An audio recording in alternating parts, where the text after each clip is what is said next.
Good afternoon. My name is Robi Ganguly, co-founder and CEO of Apptentive, and we are closing out today's activities and conversations talking about mobile customer feedback. So throughout the day, just kind of summarize some of the things that I've learned and heard about. I've heard a number of people talking about retention, loyalty, and trust in particular, as we were hearing from the team at Park Mobile, how important it is to shift to an environment of retention as opposed to acquisition, and to making sure that your customers are staying with you. I heard from Belk that your most loyal customers are your mobile customers, and really communicating with them and understanding their needs is key. I heard that from Noom, it's not just about A/B testing and finding local maximas. It's trying to understand the entire landscape of the customer experience and ensure that that's awesome. And then just recently in the last session, I heard from Fox News that redesigns lead to tears and ice cream sometimes because the feedback comes in really quickly and nobody's happy about it. But we're gonna pull hopefully some of these themes together today to talk about customer feedback, what it really looks like to light up the voice of the customer and to understand their emotion. And what I'll be doing today is actually just having a conversation with one of our customers. Nicole Lanni from Gap Inc.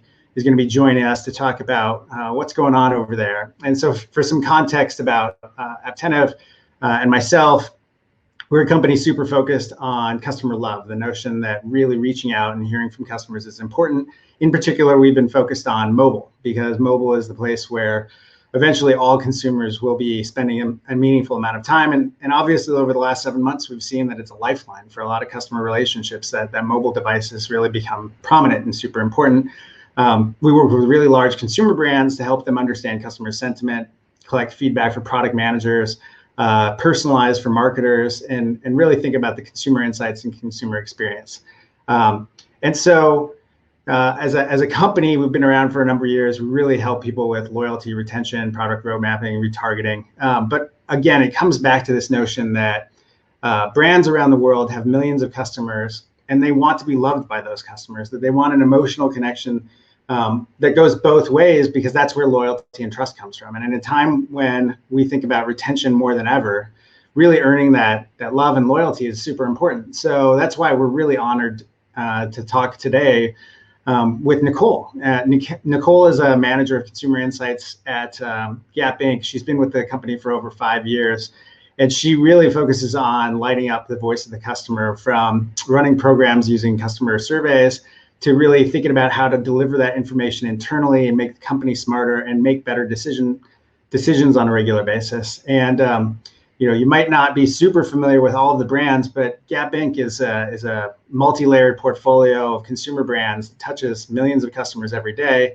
And over the last 7 months, they've rolled out curbside pickup to really adjust to the new normal, to help customers get what they need. At the same time that they've shifted production to actually producing masks for people globally. So when you think about delivering customer love, a company really pivoting towards curbside and shifting production to help out the world to be safer, there's nothing greater than that. So with that, I'm gonna stop sharing and ask Nicole to join us. Hey, Robi. Hey there, awesome. Well, so thank you for joining us. And I just wanted to start off, I gave you a little bit of an intro and the things that you've done over the past 5 years, but tell us more about your role at Gap and what you work on. Yeah, definitely. I'm the program manager for what we call our promoter system at Gap Inc. And this is our platform where we collect customer feedback across our portfolio of brands. And this happens within our app, our stores, online, and our curbside pickup experiences. And this allows us to keep a constant pulse on customer sentiment throughout all the different parts of the customer journey. And our big goal is to listen to these customer needs and wants and make recommendations to our business partners on how we can act on them and continue to create these lifelong brand ambassadors. Yeah, and every time you say that to me, I'm like, man, that's such a big job. There's so many things encompassed in this, and I'm sure that today, as I've been hearing people, one of the things that hasn't really been coming up as much is really how to systematize and programatize that. So I'm really excited to get into some of those details with you. But before we really go down into some of that, I want to high level brand ambassadors, customer love, like emotions. What does customer love mean to you? To me, it means making sure that our customers always feel heard and that they know that we're taking their feedback into account and that we're using this to consistently improve our business to meet their needs, which are changing now more than ever. And they're always changing. And so there's always room for us to listen to our customers and take their recommendations. Yeah, yeah. I think it's always changing. So love's got to be an ongoing act that we give, that we actually invest in. And so that active listening never really stops. You never really know what the end of customer needs are because they're going to get new expectations. But for fun, I think one of the needs that many of us have around this time of year are pieces of Halloween candy, right? So like, I'm curious, what's your favorite Halloween candy? For me, it's definitely caramel apple lollipops. And I just have this memory in my head of when my mom would buy the big bag the beginning of October, and I'd eat almost all of them myself. So always look forward to seeing those this time of year. How about yourself? Yeah, mine is the monster Snickers. Like there used to be a house that always had the big candy bars, and I was there as soon as the sun started setting. And that's always been like a fond memory. I was also the kid where my parents got phone calls about me coming around to the house multiple times because we would switch costumes. So I don't know if you ever did that, but I got in trouble for it when I found the big monster Snickers. No, I never tried that. I love it. And yeah, I'm curious from the audience to talk about, hey, what are your favorite Halloween candies? And are those holdovers from when you were a kid? Because brand preferences, we're seeing them shift faster and faster over time. But some of these things that we pick up early on in our lives, we're just so married to. So I think that actually candy corn is definitely like very controversial topic here. So I'm not even going to weigh into that. So let's get into a little bit more of the detail around this. I think we heard from a number of companies that have been around for decades, and then some companies that have been around for like 5 to 10 years. There's a real difference in operationalizing customer feedback. At Gap Inc., what's it look like? Can you tell us a bit more about the program, the surveys you're running, and what insights you're really gaining? Yeah, definitely. Well, we have feedback from all different sources, but part of my job as the program manager is focusing on these evergreen surveys that we always have running for our customers. So this is for the store experiences, like I mentioned, curbside and BOPIS, online and within our app, of course. So over time, we're tracking NPS across all of these different platforms and customer touchpoints, and we are analyzing key themes from the open-ended comments that we receive after the scores. And for the online and mobile experience, we're also collecting benchmark scores around items that we're trying to track to and improve, such as our website speed and navigation. And our online and app teams are using these scores week over week to track and see, as we continue to make updates and changes to the business, are we seeing this reflect in our scores? And where are we seeing consistent room for opportunity? And I will especially see these benchmark scores move when we make app updates, run promotions, or add new products to our site. Yeah, and that's a portfolio of qualitative and quantitative things that you're measuring, and it's pretty robust, right? Like you listed off things like from the sentiment and the feedback from customers all the way to tracking speed of the site and thinking about that. What I'm curious about, and I think a bunch of the people in the audience probably are thinking about because they're trying to get more mature, maybe trying to learn from how sophisticated you are in this, is how do you evaluate changes to that process over time? Like if you're measuring speed of the app today, there was a time when you didn't have an app. So you had to graduate to having an app and then graduate to measuring speed as a part of the customer experience. What does it look like to not just measure these things, but then to change what you measure? Well, we're really lucky that we do have a portfolio of brands, because for us, when we are launching something new, we can benchmark within our own brands. And so with that, we almost have our own industry benchmarks to go against, because our portfolio covers such a wide variety of brands.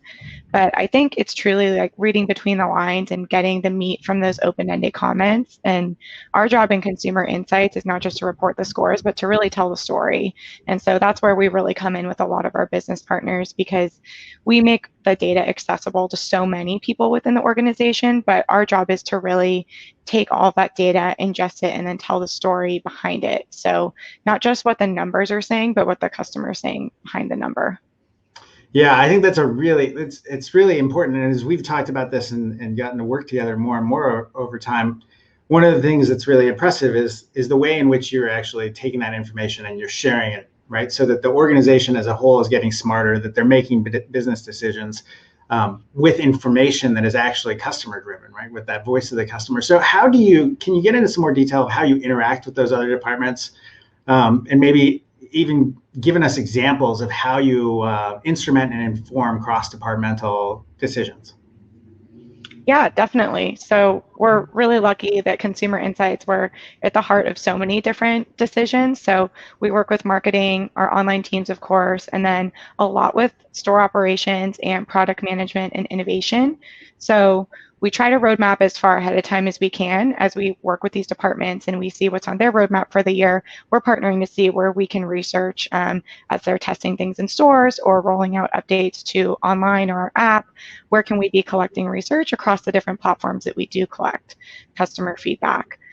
But of course, this year especially, we have more ad hoc research than ever. So we always leave room for those ad hoc requests and launching things really quickly and getting feedback really quickly as well.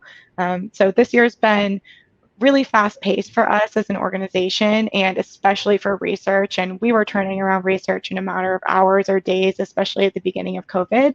And, within that COVID timeframe, every day is a new day. There's always something new to learn from the customer and their thoughts are always changing on how they feel about this environment.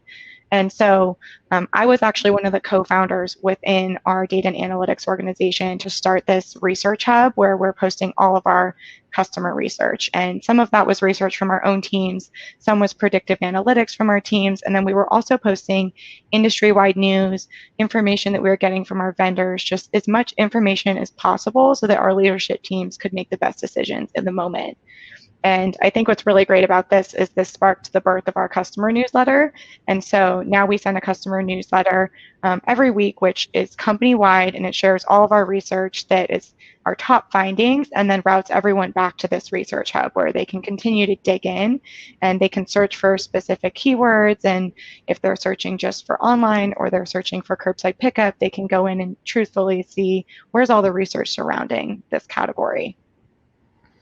Yeah, I love the idea that people can self-serve to understand the customers, and when they have questions around them, they can actually go answer them, and that the research, the work and investment you and your teams are putting in are utilized across the organizations. It's very unusual. We don't see that very often. And so when we were talking about this COVID hub that you set up and how it really started to take on a life of its own, what were the kinds of things you were seeing for people, the requests or the commentary as you started to put that in front of them that said, oh, we're on to something?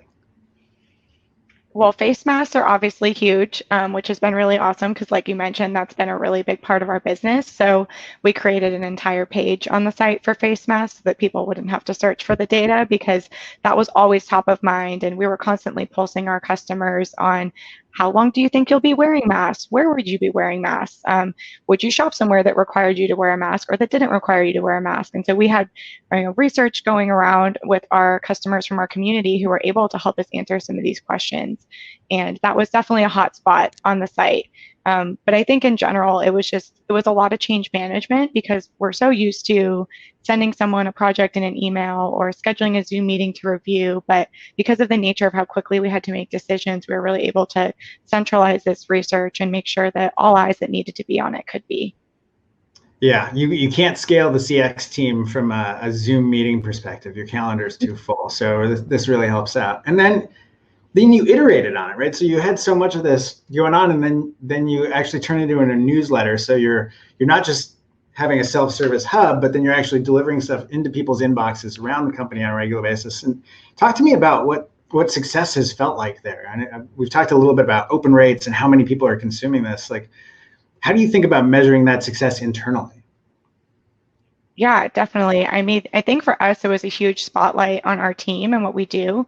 And it was able to connect us with different departments that we wouldn't necessarily have worked with before. And we're such a big organization that sometimes finding the right person to get a task done can be a little bit difficult, but this really connected us all.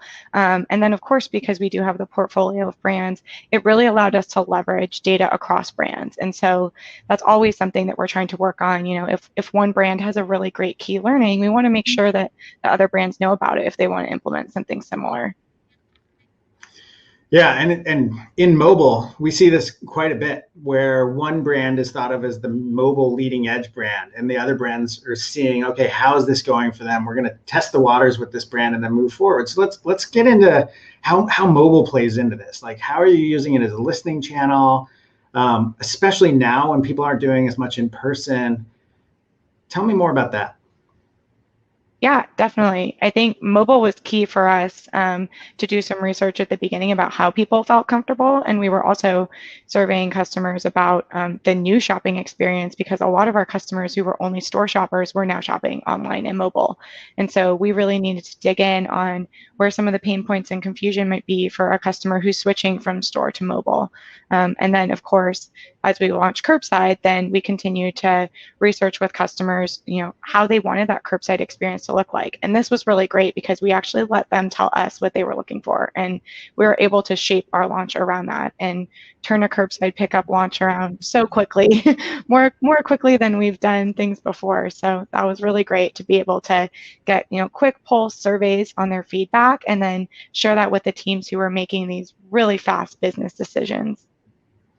Yeah, and you've been working at Gap Inc. for 5 years, and I've got to imagine that as you think about those past 5 years and then the past 7 months, that acceleration that you felt, right, has been pretty massive across many pieces of the business. But in particular, let's talk about the acceleration of keeping pulse of the customer. Like what when you're thinking about switching to more opportunities for contactless pickup, curbside is something you actually roll out. What does it mean to you and your role on your team when you've got this total sea change in experiences, and then you've got to quickly adapt to it and measure it and tell people, hey, this is what this means?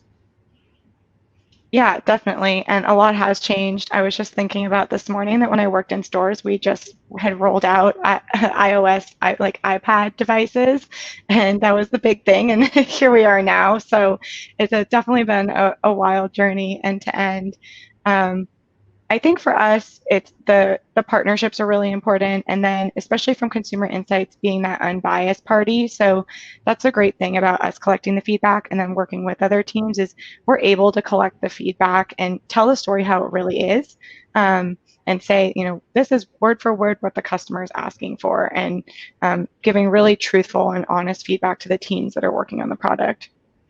Yeah, and I think at the beginning of the day we were talking a little bit about curbside, and we're talking about contactless, and we've heard throughout the day. I remember hearing from Park Mobile talking about the fact that one of the things people wanted to understand, what they were concerned about, was did they have to touch the meters if they're going to pay? That was it was a kind of a subtle risk, but a meaningful risk for a growing portion of their customer base. So for you, thinking about checkout, pickup, payment, these are things that people have been comfortable with for years and years. I go in, I talk to somebody, I'm trying things on in the changing room, and I give you my credit card, and then I sign a piece of paper. And now you're saying, well, a lot of our customers are feeling unsafe around that. What are you doing in order to understand their comfort levels? How are you focusing on reopening and that dance between customer fear and customer need? Yeah, definitely. Well, at the beginning of COVID, we did release on one of our store surveys a question at the end that asked the customers how comfortable they feel shopping in our stores and to give us more details. And we've been able to share feedback and reporting on that with the store teams. So I think that's been really great, is to give them transparency into what the customer is saying. And I think that with curbside, it's a constantly evolving journey. And we were really getting a lot of feedback at the beginning and still consistently making changes. And I think that it's going to continue to evolve. We also launched virtual styling sessions for Athleta and Intermix during this time, which has been really great for our customers that didn't feel safe going into the store. So they're still able to get that store experience where they actually are video chatting with an associate who walks them through new products and fit, and they have all of their measurements, and they're able to really help them make the best purchases from home if they don't feel ready to go to a store yet. What I love about that is the notion that what you're providing is not necessarily what you used to provide. It doesn't have to be a store. It doesn't have to be a physical location. It's an experience around comfort, purchasing the things that you sell, and putting together a look, or making sure that like what people are going for, that they have some advice around it. And so, as you're thinking about feedback and consumer insights, like, how much of it is really spent thinking about what is the core problem we're solving for the customers, and how is that problem shifted in a way we can adhere to and really service? Yeah, I think that one of the great things is through some of our platforms like Apptentive, like we can source feedback from really specific customer groups based on what these journeys are that they've taken. And so our app team has created events that allow us to really dig in and just get to a specific group of customers. And instead of asking a really generic survey that's possibly long to a lot of customers, we can really go find those key customer segments or those key customer experiences and chat with just those groups. And this is like really close to real-time feedback because we can turn on these surveys in a matter of just a few hours or a few days, and we're really collecting hundreds or thousands of responses so quickly, and we're able to have that discussion with a customer. Yeah, we've heard again and again today, speed, being nimble, being able to turn around and then focus on those elite customers, the ones who are most valuable, or to focus on the customers who you're trying to change the experience for, that you think that there's a different need. And when you think about that shifting in the context of mobile, we couldn't really do this before, right? Like, we didn't have the sense that this is who our customer is, this is the end consumer. You would have surveys at the end of, for example, a shopping experience, maybe on your receipt, but you don't know exactly who they are as a customer or why they showed up. Maybe you have the geographic region, the store, but that's, your best guess around like the needs of that customer and the segment that they fall in. So as you think about that real-time nature in combination with segmentation, what does that unlock? Like, as you're telling us stories about a newsletter that goes out to the company, like, is that unlocking more specific avenues of insight into your customer base? Yeah, definitely. And for us, of course, we have the different brands, which have different types of customers, but then we also have different types of customers within each brand and what they're looking for out of the experience. And then we have our customers who cross-shop between brands. So I think for us to be able to target to those really specific customers is really key for our business and unlocking, where is the intersection between all those different customer groups. I kind of laugh because when we talk with people about this and we start to put the pieces together in mobile, it feels like a little bit like a superpower, right? Like, if you're in consumer insights for years and you're spending, quite a bit of your time in NPS surveys and email delivery with really low response rates, and then all of a sudden you can light something up in your app and hear from 1,000 customers in a day, maybe a couple days, it really changes your perception of what's possible. So are you seeing people around the company change their perception of what's possible too? Oh, definitely. And when I offer it to business partners, they think it's too good to be true. So I definitely find more people pinging me these days as they find out like how quickly we can turn something on and how easy it is. And, really like I'm the resource and I'm programming it quickly myself. And we don't have to wait for a vendor to go program the survey. We can run our own surveys anytime. And that's been really great. And like I said, we're definitely becoming the team that people go to more and more as the word spreads. But that's awesome. And that's what we're here for. So that's what makes our job so important. I love that. I think that the reliance, the partnership with consumer insights, with product, with marketing, everybody trying to tell the story together about what needs they're solving for and how to really deliver that in a great way, and then to assess if they're actually doing as good of a job as they think is crucial for all of us, right? All of us who are around here trying to figure out what the future looks like. It's clear that path, that intermingling really matters. How do you think your team's going to be adjusting to behaviors and preferences shifting? Some are permanent, some are temporary. As we move into next year, where's opportunity for you?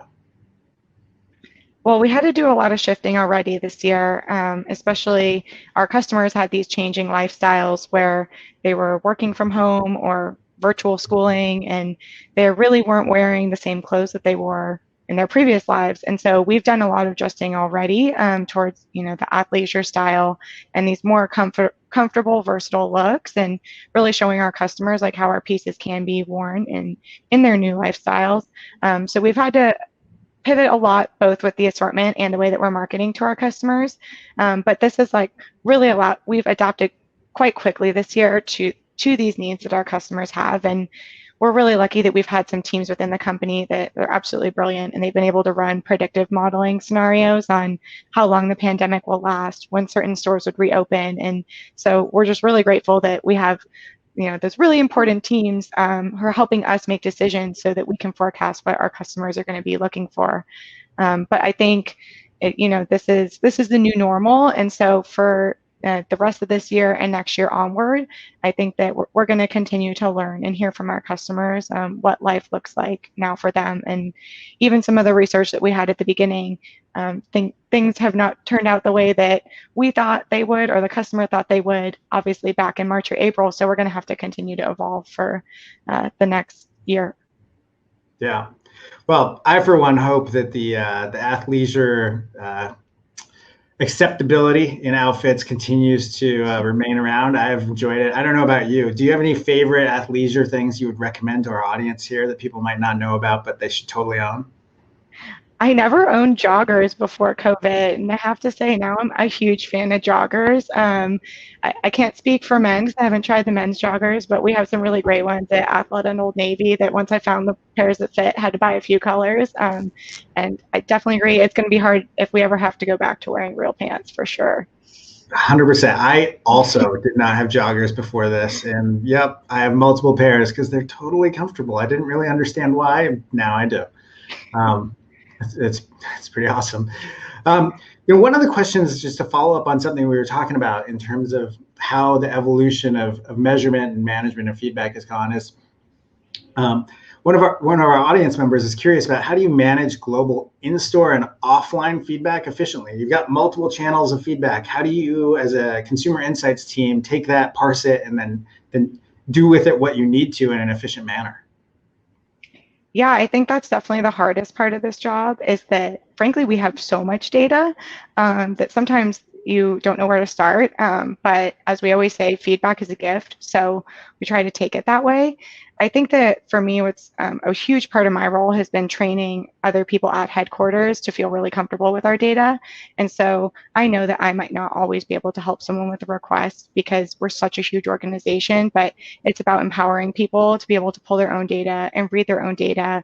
And again, like going to our research hub, reading our reports and being able to translate that to their teams. And so I think having experts within each of the key functions has been just really critical to what we do, because we can't be everywhere all at once. We can't be in every meeting, but we want the voice of the customer to be in every meeting. And that's something that has been so important to us as an organization, is making sure that there is a customer viewpoint in every single decision that we make. And I mean, we're so blessed that our CEO has been preaching that to the company for so long. She reads all the customer comments. And so for us, we just have this customer first mindset, and as many people as I can train to understand the findings that we're sharing out, then to me, that's the best that we can do to make sure that the customer's voice is being heard. Yeah, that just brings a smile to my face. From the CEO on down, like, that's customer first means that the CEO is reading the comments and paying attention to that. And that just speaks volumes, right, to the entire company. It sets that direction because they're in tune with it, which, I think we've heard again multiple times today that successful companies really from the top down care about their customers, care about mobile, care about really delivering a better experience in the future and not resting on their laurels. As we think about this, there's also the notion of the people internally. Does the consumer insights team at Gap Inc. deal with employee feedback, and is that part of the mix in terms of understanding what's going on for customers? Our team doesn't technically own that, but we do have teams that own that, and the employees do have ways to funnel all of their feedback into a platform, which is really awesome. And I think that something really interesting we've learned this year too is actually how much our customers are concerned about our employees, and it's this intersection between the customer and the employee. And what we were actually hearing a lot when we were doing research at the beginning of the year was that customers were concerned about our employee safety.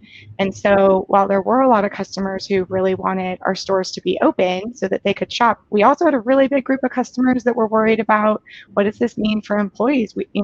Should they be working? Is it safe for them to be working? And then consequently, customers who were then concerned when we shut down that our employees employees may not have jobs and might not be taken care of. So it's really interesting how everything comes full circle with this customer-employee relationship. And it's been really heartwarming to hear from our customers that our employees were top of mind for them. And I think that one of the really great opportunities we had with Curbside was that we were able to launch a program where both customers and employees felt safe, and we were able to bring our teams back so that they could work during the downtime. And so that was really great for us to be able to reopen some stores that we had had to close down early in March and April and bring back our employees for Curbside as quickly as we could. I gotta say that customer love definitely looks like when your customers are really worried about the people that work at your company and they treat them like people. You know, it's not just somebody who works at Gap Inc. It's somebody who actually is a human being, and I'm worried about that. That speaks volumes about the relationships you've created, or the relationships you've created with your customers. So I think we're getting into the closing minutes here, and I know people have been here for several hours today, so thank you for your attention.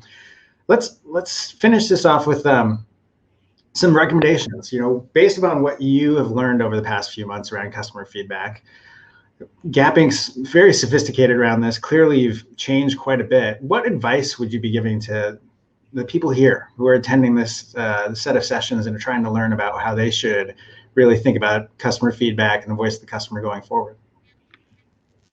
Yeah, I think there's been so many learnings over the past year, and I feel like I'm always learning. Every day is a new day right now, but I think there are a few things that I want to make sure everyone leaves with. And first, that's that our customer behaviors are constantly changing, and they've always been changing, but now they're changing more quickly than ever. So this ongoing relationship between us and our customer, it's going to continue to evolve, and again, between our customers and our employees, and there's always room to continue to improve. And then I think next, your insights are only as good as who you share them with, and you need to be agile and share them quickly and thoughtfully. So that's something that we've learned, is that we're all working hard to do research. We have to make sure that the right eyes are on it and the right decision makers who can really impact the business from reading our research. And then lastly, just creating this ecosystem that we have where we have all these different open channels of communication for our customer to leave feedback from the store or the app or our website at any time has just been so crucial for us to be able to have this constant customer pulse on what they're looking for. Yeah. I think, you know, so much of this is just like, really, we've got to get more nimble and quicker. And I love learning from you about how you're paying attention to this. You know, Nicole, for those of you who are here still at this time in the afternoon, has been part of our customer advisory board. Collecting feedback from her is a gift to us at Apptentive. So it's just wonderful to partner with you and Gap Corporation, and we're really, really proud.